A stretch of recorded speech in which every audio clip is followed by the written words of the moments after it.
And we are live. Hi, good afternoon, everyone. Welcome to Level Up Live. I am Dr. Sharita Gaskins-Tillett. I am your host, and I am super excited about today's guest. I can't wait to introduce her, but we're going to hold off a little bit while we wait for other people to join. And your eyes do not deceive you yet again. I am here at noon when the sun is out, as opposed to this evening at 6:30 because of some other obligations that I have, but this will rebroadcast at the normal time of 6:30 p.m. So if you are joining us live, please say hello in the comments, ask your questions in the comments. We'd love to hear from you. If you're watching the replay, hashtag replay, and still, leave your comments and your questions in the chat. I will be happy to pass them on to our guest. And just as a reminder, I want to let you know that registration is still open for a weekend for me, the premier wellness experience for professional women.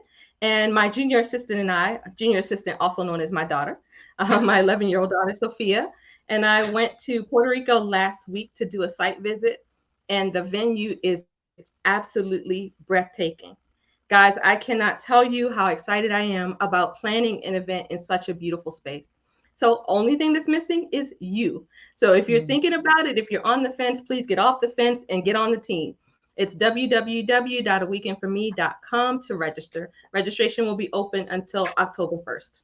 So now the exciting part to introduce our guest. So we have joining us today Dr. Chiagozie. She is a pediatric anesthesiologist and real estate entrepreneur. She got her first two deals done during residency, built a portfolio of multifamily apartments, and then pivoted to luxury short-term rentals during the pandemic.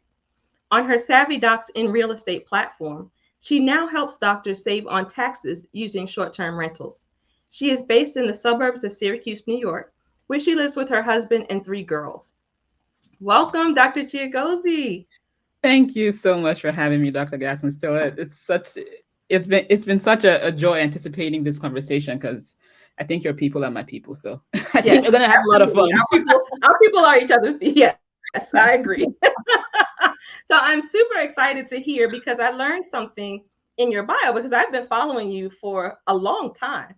And I learned something in your bio that you actually got started in residency. So why don't you tell us, I guess I'm jumping a little bit ahead, but tell us a little bit about your journey through medicine and how you came to acquire property as a resident, because that's an interesting twist. Yeah, so basically, okay, well, I guess one of them has chosen to show up while I'm live, so here we have her. No, take her. Hello. Say hi. So basically, during residency, one of those days I was sitting home alone. My husband was out of town, and I was expecting my first one.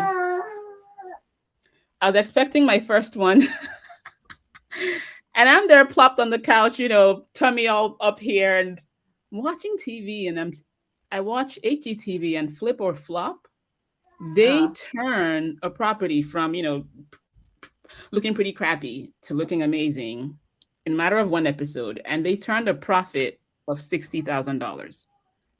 And I was like, hold up. Because at the time, I earned $54,000. I was like, wait a minute. My whole year's salary.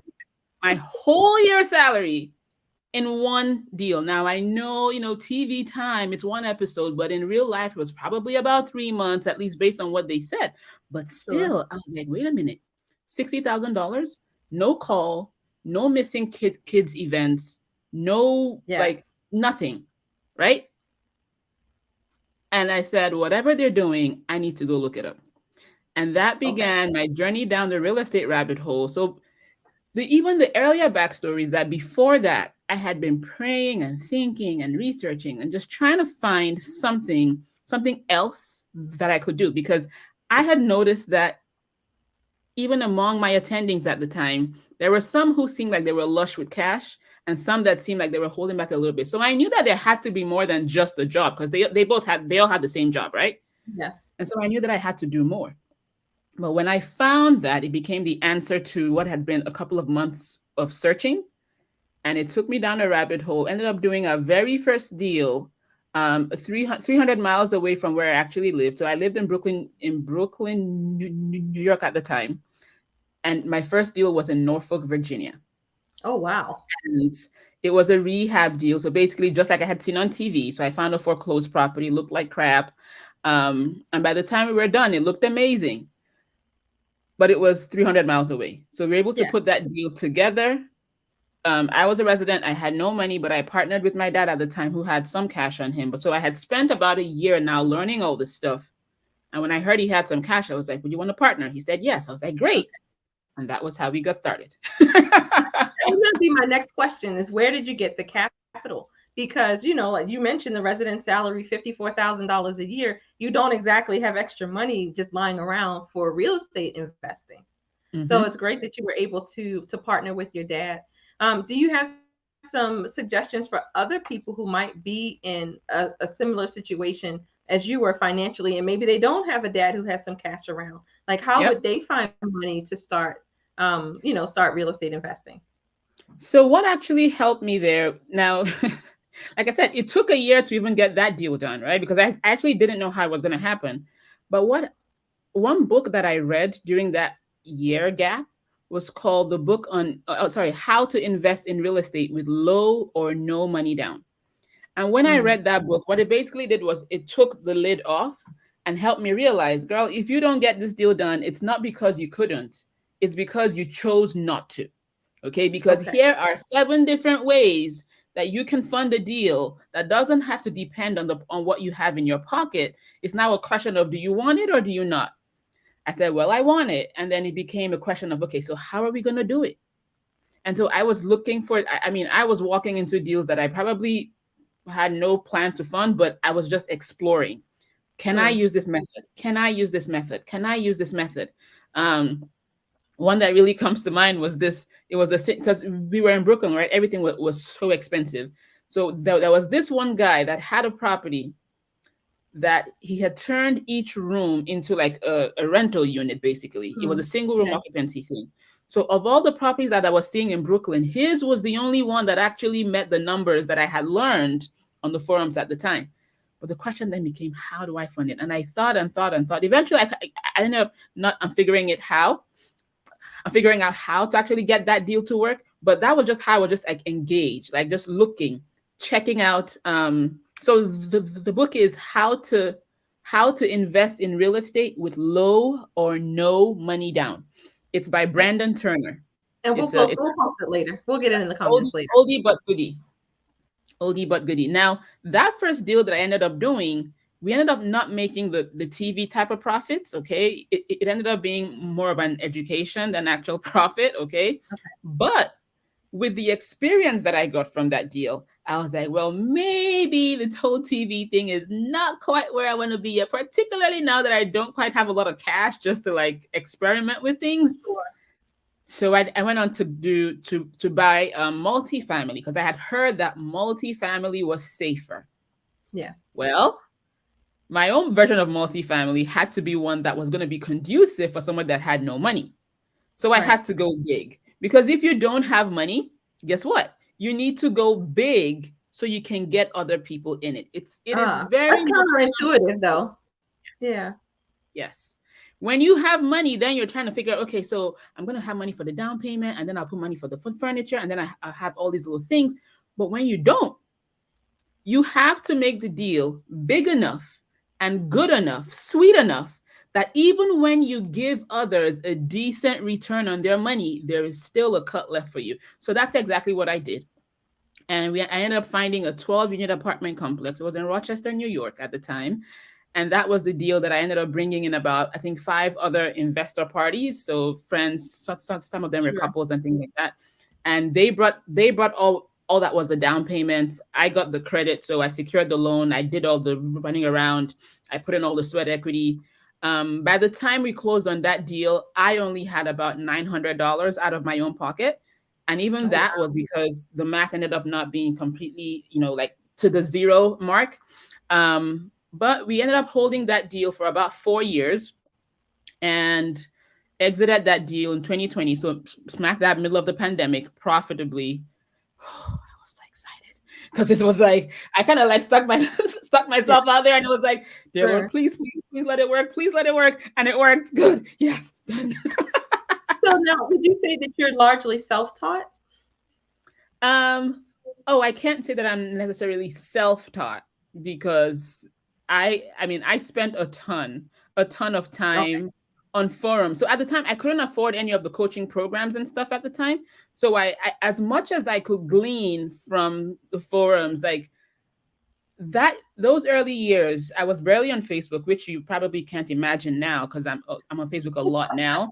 But back then, you did not see me on Facebook. I barely posted because I was literally like in the forums, reading people's questions, answering questions, just getting information because I called a few of the coaching, well, at least one coaching program, and at the time they needed like $5,000, $8,000. I didn't have that, Mhm. so I literally just had to implement what I could glean, and based on that, I was able to get started. Now that took me a year and a half to figure out because Right. Right. Well, I guess that leads to another question though, is how did you really find the time? Because that's what a lot of physicians are going to argue, that how, I don't have time to study to learn how to do real estate. I'm studying yeah. to be a doctor. I'm studying to be, maintain my license and all of these other things, and have a family and take care of myself and. So how did you find the time for that? I say the blessing in my life was what was called Brooklyn traffic. Okay, because Okay. at the time I lived in Coney Island in Brooklyn, so all the way down south, and SUNY Downstate was smack dab in the middle of Brooklyn. And in the morning it'll take you 24 minutes to go door to door, but in the afternoon it was like an hour and a half. So between the morning drive and the hour and a half thereabout coming back, I had about almost 2 hours of car time.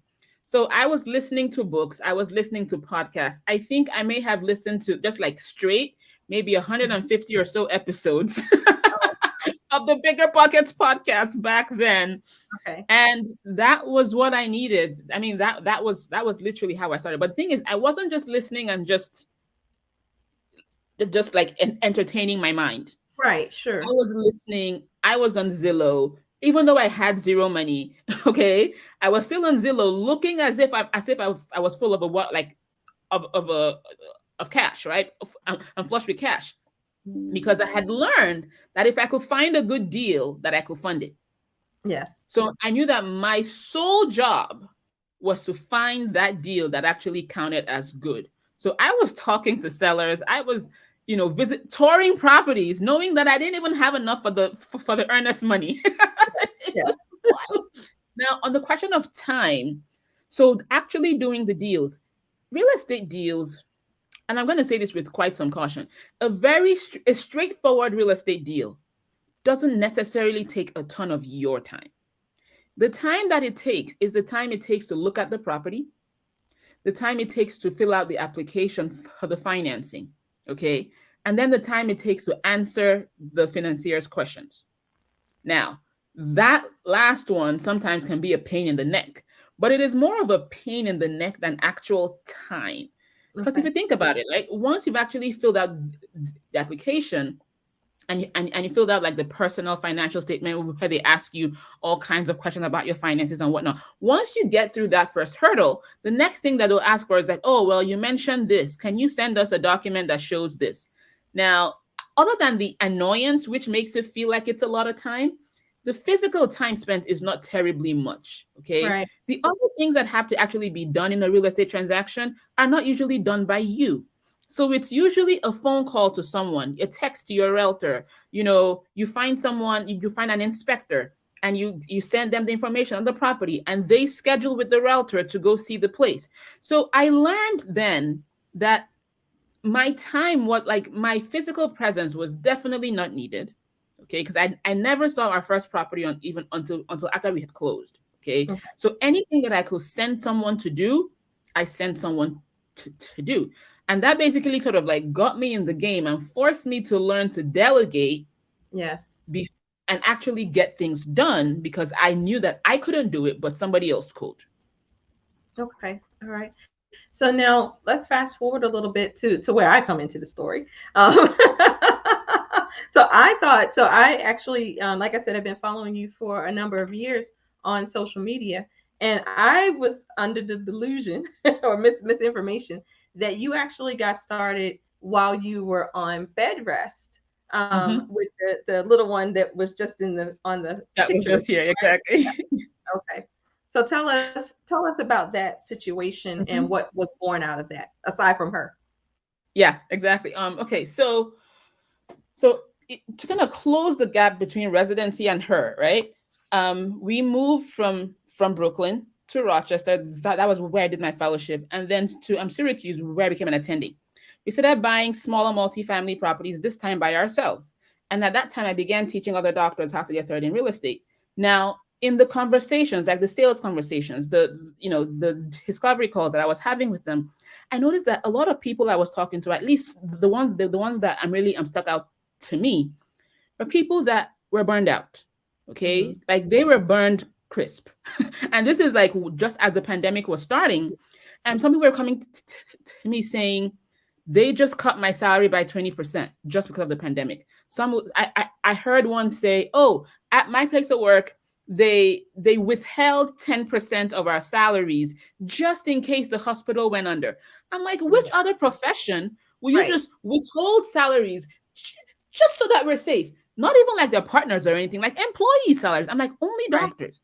So I basically had this like fire in my stomach, should I say? And like just like, Yeah. let's just get something Wrong. that Right. doctors, right, Yeah. can use to generate income fast. Now, for the past couple of years, I had built a portfolio, but it took me like a good 4 years, right, to build something that when I saw the rent, the rent report, I was like, oh, okay, that looks decent. So I was like, people asking me, can I like do this and quit my job in 3 months? Like, no, not what I'm doing right now. No, Right. that it will take me time. But I knew there had to be a way. And so my job was to find that way. And in my case, so now searching, I found this method called rental arbitrage, which is where you lease a property instead of buying. Now, I was now expecting my third daughter. I had been pulled from work. I now saw the reality of what could happen when you don't have other other streams of income. Thankfully, Right. I had it, but then it was like, what if I didn't, right? So now I'm at home, and I'm like, you know what? I've been seeing this whole rental arbitrage thing. This may be the time to actually try it out. Well, I was expecting, and it was actually increasing my contractions. Like, okay, just calm down. So I waited until I actually had her. 1 month after she was born, it was like, all right, it's time. And then I found apartment complexes down in Dallas, Texas, again remote, still never saw them. And in a 3 month window, I was able to get 10 apartment units, fix them up, or not fix them up, furnish them, sorry, and turn them into short-term rentals. And when I saw how much I collected in my bank account in the month of June, I was like, okay, I may have found the model that actually helps get doctors meaningful income fast. Yes. And that was when I went off to the races. I started talking about short-term rentals initially by arbitrage. I was like, guys, like a lot of you that have come to me have said you don't have a ton of money. I'm sitting in a bank account. You want income fast. You want this, like this is the model that you've been looking for. And I began talking a lot about it. Now, in part of talking a lot about it, I decided to host a conference about it. And now, while I was interviewing my guests for the conference, I was like, wait a minute. One of them told me, oh, yeah, we bought this property. And in 5 months, we had $150,000 in bookings. I was like, what? 150K. Wow. And as I was processing how mind blowing those numbers were, because with the arbitrage, I was happy with making 1K per month in profit per unit. So I was Yeah. running 10 short term rentals, but each one, my goal each month was 1K in profit a month. When I talked with this doc and he told me 150K from one property, so he didn't have to deal with 10, he was dealing with one. Right. I'm like, okay, but then how much was the property? He tells me, I'm like, all right. And then I hear from others that you could buy this said property with just 10% down Mm. instead of the regular 25% down that the regular rental properties were costing me. And I was like, wait, how can you have a model where the actual returns are big in terms of like numbers, not just in Right. percentage, but huge numbers that actually mean something to doctors, like 150K, even if your mortgage is 5K a month, in a whole year, that's 60K for your mortgage. Right. Even if your expenses are on the higher side, at least a good 30 to 40K will come out of that. Yes. So that coupled with the fact that you could do 10% down.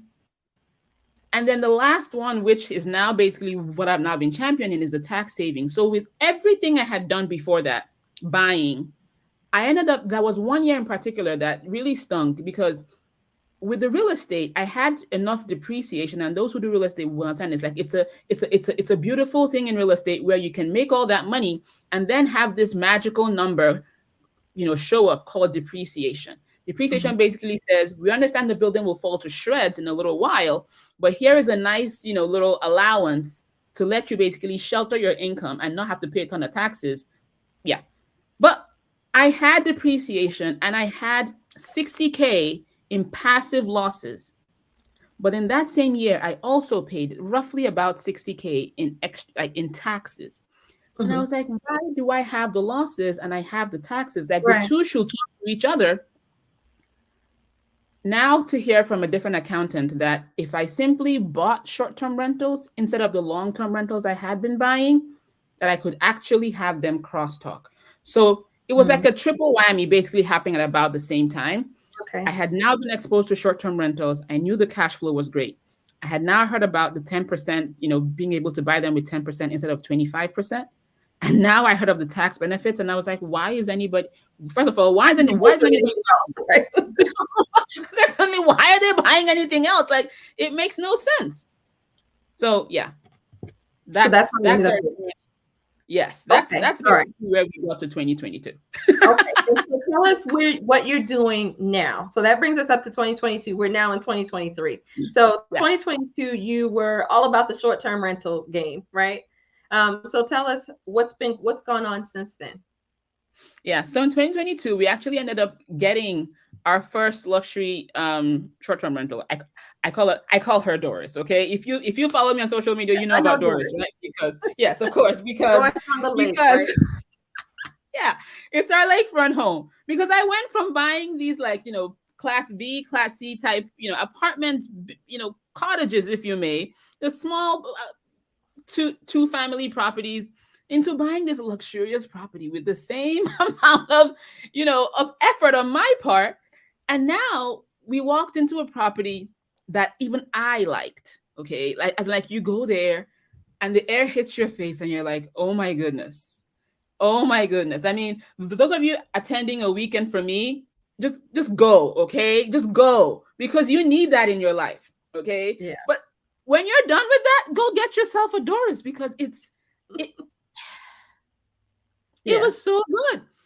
And I was like, listen, so this new asset class, I got a place that I can go to. I can literally just block off the kind of like last year and even this year, we blocked off July 4 weekend. You will say July 4 is like the prime weekend. We took it for ourselves because we're like, Yeah. well, we're worth it, right? Yeah. Because we're worth it. Now, last year, that was our main purchase. And then this year, we got a couple more, also lakefront. Okay. So by the time we had basically bought to the point where we're like, all right, I think that's enough for right now.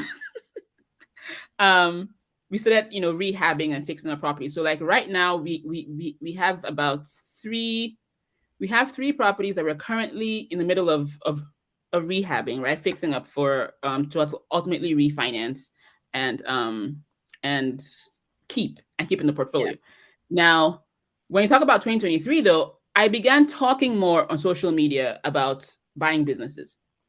And that was because again, sometimes it takes me a while to key into things that I see. But back in 2020 when the pandemic hit, I kind of learned about acquiring businesses, and again, even higher cash flow than short-term rentals. Short-term rentals are much higher cash flow than long-term rentals, but business is almost like say like what's So that? You so know what when I'm you saying? say acquiring businesses, you're talking Yeah. about people who have decided that they're ready to retire or whatever, and they need a place for their business to go. Yes, exactly. And actually that's my focus. I prefer to buy from people who are visibly retiring because I feel like otherwise I'm not sure if you're really just trying to move on or if there's something that I don't know about. Right, exactly, exactly. Is there, yeah, right. Is there something really wrong with this business and they're, Yeah. chucking it and sticking it with you? Exactly. So So we started looking at businesses. I've had a number of of really serious conversations with possible sellers. But right now we are looking at, so for me, I don't I don't enjoy a busy brand. Okay. I'm not one of those people that you say, oh my goodness, you're so busy like that. And I'm like, yes, I'm so busy. No. Mm-mm. So I have, as much as I have been sort of venturing out and looking at things and trying to basically assessing and seeing like how do these align with my goals, I'm constantly looking and also saying, okay, but we're not just trying to be busy, we're trying to make sure that we're actually hitting a goal. So It's for a purpose. I have two questions. Yeah. One, are you still working as an anesthesiologist? I Okay. am. Yeah. Okay. And two, what is your driving force? Because you're doing so many, different things, and it appears to be a very busy brand, but it doesn't sound like it is. It sounds like you found the secret sauce.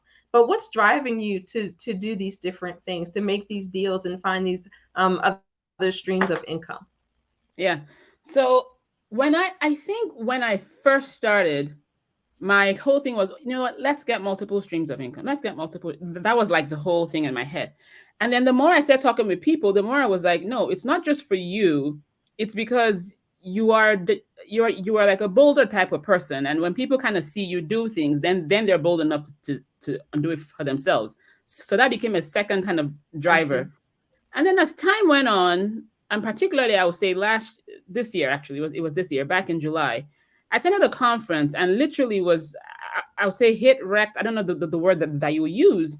And it was this idea that we have such great opportunities presented to us at our fingertips.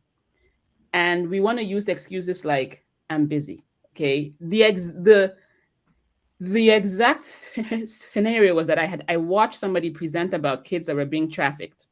And now end up in situations where they don't have their parents around them, not because they're orphaned, but because they're now in the middle of God knows where. They're rescued, but now they're living like orphans. And it just hit me that, what if you earned enough, right, to support kids like this? Okay. So kind of, when I tell you that my vision is huge, and I realize that it needs to be even bigger because of the amount of impact that one can have when you get into levels of wealth and abundance, that you can take care of things like this with the crumbs. Yeah. Can you imagine? You hit the nail on the head, for sure. We think about initially earning for ourselves, and then you think about your immediate community, and then you're thinking about, a more global kind of impact. And and I think that's one of the reasons it's so important for us as women to garner wealth, because these are the kinds of things that we think about to do with money when we have it, as opposed to, some other folks that we won't talk about, who, when they get money, it's for them, stored up for them to have, gold toilets or whatever else that they're going to have in their houses. And instead you want to, use your wealth to help, to really saving lives, when you think about trafficking and all of the things that go that are associated with that. So, kudos to you. I love it. Absolutely. When I tell you that it totally floored me that night. I was literally in a hotel room and it just hit me. All they want are the crumbs. And I was like, whoa, wow. Right? Like, they're not asking you for 10% of your income like a property manager would. They're not asking you for whatever. All they want are the crumbs. But here's the thing. Yeah. Even if you just give them the crumbs, you change their lives, because, it's like you give them hope. And then, hope leads to dreams, and dreams lead to change circumstances. Yep. I saw a job thread this morning. Somebody put up a job thread and was like, okay, employers, put your thing. And people were advertising the jobs, and I could see that some of them was like, oh, this job will pay you 100,000 naira a month. And so I did the math real quick. 100,000 naira, which is like an amazing job for someone, it's $142. Wow. You see what I'm saying? Like Wow. someone will be excited Yeah. and jumping up and down To at have that that. job for what you may lose in a forgotten subscription. Right. Easily. Let's be real, Easily. right? Don't ask me how I know, but Nah, I'm not. This is a live stream, right? Why would I do that? No. So it well, really hit me that our responsibility as people that have been given such great opportunity is to maximize our returns so that we have enough not only to live well, and the thing is, we should live well. Don't don't get it twisted. I am happy buying a like I'm happy with the luxuries, right? When the time comes for that, I'm happy with them. I have no qualms with that. But to maximize the opportunity, and basically in my life, it's give God a return for what He has put in me, what He has given me. yeah. Yeah. Yeah. I love it. I absolutely love it. So, how long do you plan to work then? How long do you plan to continue practicing anesthesia? Because one thing about building the wealth is that you're working because you genuinely want to work because of what you get from working, not because you have to pay this bill or pay that bill. And I think that gives you a different kind of freedom. So about a year and a half ago, I went part time at work. So for those who are wondering how I'm able to fit all these things in, I literally returned to work after my bed rest, and I was like, yeah, this is too much. So I cut down to 50%. But actually, I'm currently in the middle of switching jobs because I decided that, you know what, I still have a number of things that I need to take care of to get to that point that I can say, you know what, work is completely optional. Okay. The thing about entrepreneurship is that it's a journey. And Yeah. the good thing about being a physician is that you don't have to be an entrepreneur the hard way. Because some people are entrepreneurs and they literally, and it's because they can't make that money otherwise. But when I hit a particular point in my business that I was like, listen, girl, you need a breather. I'm like, you know what? Okay. I can take one. I can take one. Yeah. And I can, and you can basically now basically like recalibrate, refocus, decide on what you want to do, decide on what risks you want to take, decide on what risks you want to clean, what messes you want to clean up, come back, refocus, go. So I don't know how Yeah. long Yeah. I don't know how long I'll be in the work. I really don't know. Previously, if you had asked me, I've told you, then you know what, let's just do this 1 year or whatever, and be actually if you'd asked me like 2 months ago, I probably have told you that. But as of this week, I would say I'm in a headspace where I'm like, don't put that pressure on yourself. Yeah. Yeah, I Just mean, build. well, the other thing about it is, no decision that you make is permanent, right? And Yeah. so even if you decided to leave, you can always go back. That's the thing. We have this mentality that when we make a decision, it's forever and ever, amen, right? That's it. It's done. And it's not. We can always pivot and decide to go back into whatever it is. But I Yep. think it's just beautiful that you have options. The option, like you have no idea the beauty of options. I- And one other thing that actually popped in my head that I thought to mention is that sometimes, particularly for those who are listening, who may have platforms like yours, who talk publicly, who kind of who people may at some point start to look up to, right, based on their activities out there, you may get into a place where you now feel like you need to explain your activities to other people. Don't. Yeah. Don't do Yeah. it. It's a trap. It's a trap. Um, but just having the flexibility, having the options, knowing your strength, and knowing that, you know what, I've picked up, I can learn new things. I can do hard things. I went to medical school. I've done hard things before. I'm one of the 1%. I'm one of the 2%. I'm what name the percentage, right? It's Once small, whatever it is. you got it. You can Yeah. you can absolutely build the life that creates the options that you desire. Oh, there you have it, guys. You can build the life that has the options that you desire. I love it. Absolutely love it. So, tell us, where can we find you? Well, tell us what you're doing right now. Like, what Oh, kinds yeah. of things do you have to offer us right now to help? Because you mentioned that you have programs. Are your programs just for physicians, or are they for other people too? And how can we find you? How can we work with you if we're interested? Yeah. So I was actually in the middle of sort of like closing down a number of things, and then I said, you know what? At the end of this year, there are lots of physicians, professionals, and high earners that will be paying multiple five figures, some of them close to six, in taxes for simply not knowing this other strategy that I just mentioned with short-term rentals. And I said, I'm going to put out a campaign and basically offer people the strategy, show them how our current clients have saved anywhere from $38,000 to even close to six figures. I had one doctor recently post that she's getting a tax return this year that's close to six figures for using the Wow. strategies that we taught her. So I'm like, this is my favorite quarter that we're about to enter, and that's Q4, for buying a short-term rental that you can apply to your taxes without all the extra drama. Okay. And so if people want to get that free training, some people, it's a free training. You learn the full strategy in that training. And then if you then want to work with us with, it's then you can see that they can go to strtaxsavings with an s.com, but put in the www first, and Okay, it's that will also be in str. the Yeah. chat, guys.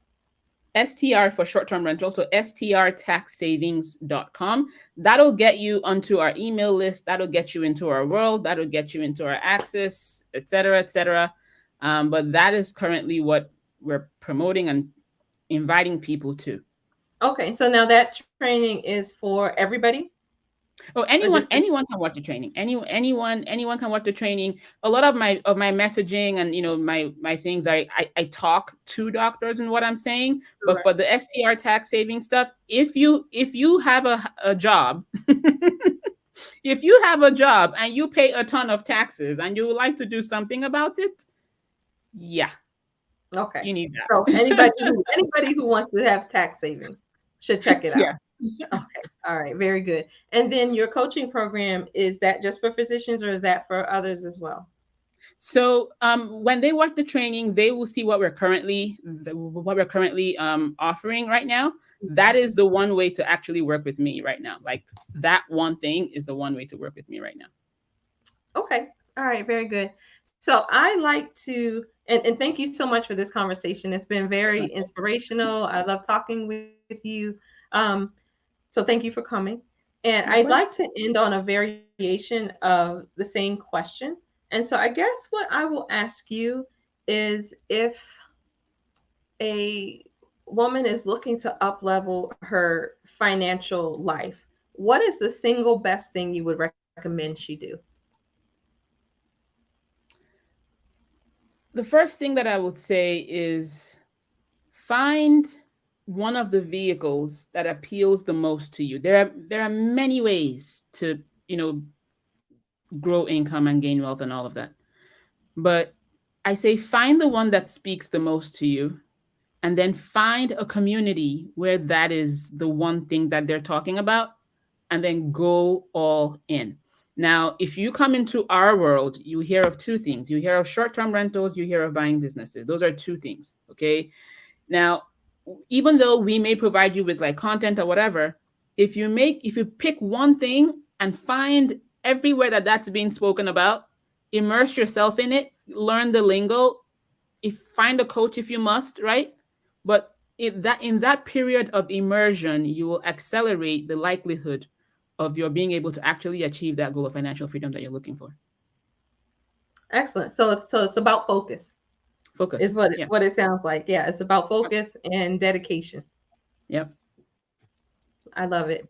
Well, again, thank you so much for coming on and for sharing your wisdom with us.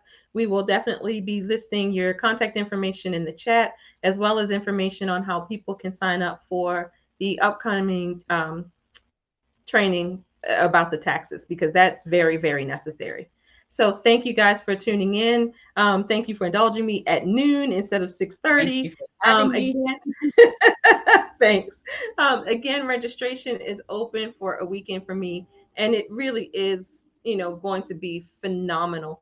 It's an opportunity for you just to step back from your normal life to have a breather, because we as women sometimes we just go and go and go and do and do and do, and we don't really take time for ourselves. To rest, number one, and number two, we don't check in with ourselves to see where we are. Are we happy in our life right now, or are there things that we would like to be different? And so this is that opportunity for you to step away from your norm, to be in a beautiful, relaxing, luxurious location, and to have those conversations with yourself, and be guided by facilitators to help you figure out your next steps. So, www.aweekendforme.com. I would love to see you in Puerto Rico. So that's it. Take care. See you next week at 6:30. Awesome. I know last week I said 6:30. I think it's 6:30 next week. So take care, guys. Bye-bye. Have a good day. Take care. Thank you again, Dr. Chiagozie. See you.